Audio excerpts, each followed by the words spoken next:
All right. Cut in. Boom. All right. Now, there is one other issue that we can talk about here that some people might be wanting to raise. There was this suggestion that Trump was going to withhold funding from the Ukraine. This is a narrative that this was a thing we didn't discuss so far on this, and I sidestepped it on purpose because the call with Zelensky was not anything threatening. In fact, Zelensky himself said that he wasn't threatened. If you read, Zelensky's the leader of Ukraine. Right. He's the new leader, the new guy. And if you read that whole conversation, it's a friendly conversation. He said he wasn't threatened, but still, one of the interesting things here that Trump did is he had aid that was heading to the Ukraine, and it appears that all he really did is delay it. And so the question is whether that was allowed.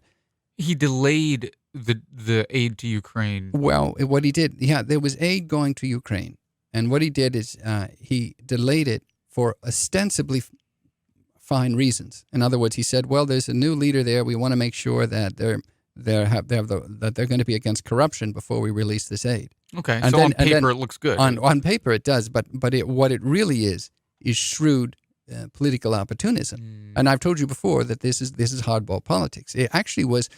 This kind of thing really is the way Trump knows how to operate. A lot of these players do. Trump brags that he knows how not to pay taxes. That's actually not a violation of the law. That's actually following the law, knowing where the loophole is. And so you have this ostensible reason for saying, well, before we release it, we have to make sure everything's okay. And then he has the phone call and everything's okay and the aid gets released. So that's some people. Oh, wait, after that phone call, that's when he released the aid? Not exactly. After suggesting that he wanted information. What he did is he had an ostensible basis because the new government was coming in, and so he put a hold on the aid. And then the law, because the aid was already appropriated, wouldn't let him stop it anyway, because he would have to use impoundment and then would have to go to court over it. So it really was going to flush out anyway. So all he did is put a little hold on it, had the phone call, and then a month later or so it got distributed.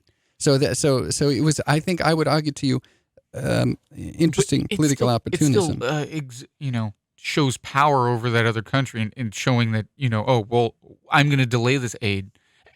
If that conversation was the reason why he decided, okay, this new government's okay, that's definitely drawing really close to the line there. It's playing hardball. Yeah. It's political opportunism, and I don't think there's any evidence at all that if Zelensky would have said, "Hey, Trump, I'm not a supporter of you, forget you," I don't think there's any evidence that aid would not have gone through, because he would have had to use the impoundment power, and I think that he couldn't stop it anyway. I believe so. Now, let me give you this too, Adam, because people don't know this. There's a treaty out there. This is a quote I'm reading. A non-tortured reading of the Trump call transcript indicates that Trump asked for assistance with an ongoing DOJ investigation, blah, blah, blah. Let me look at this. And there is a treaty between the U.S. and the Ukraine that was signed by President Bill Clinton that entitled Mutual Legal Assistance on Criminal Matters. We're under this treaty, we're allowed to ask the Ukraine for mutual legal assistance on criminal matters. That treaty binds the respective countries to provide documents, records, and other items. Okay, so there is a legal predicate to ask for this. There's a treaty out there. To ask for, what about to ask for opposition research that conflicts with? Well, we're not. What he's doing is he has a legal predicate to say, look, you've just been elected. We want to make sure that you're against corruption. So I'm going to call you, and I see it says you're against corruption, and we have this legal predicate for you, for us to ask for you to turn over documents relating to investigations. And on the phone call, the guy says, that he believes that the Shokin thing has two different stories, and he wants to look into it too. That Zelensky says that.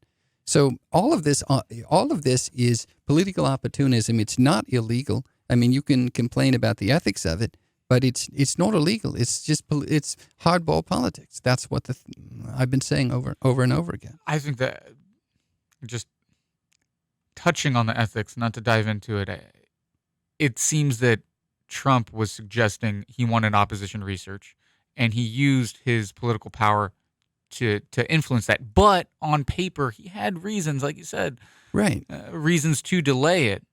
Yeah, I mean, that's correct. So that's what we're calling it is hardball politics, political opportunism, having an ostensible basis to get something that you think will be helpful to you in the campaign that isn't a campaign violation and that arguably bears upon the truth of matters in an election. They know where the line is. Yeah.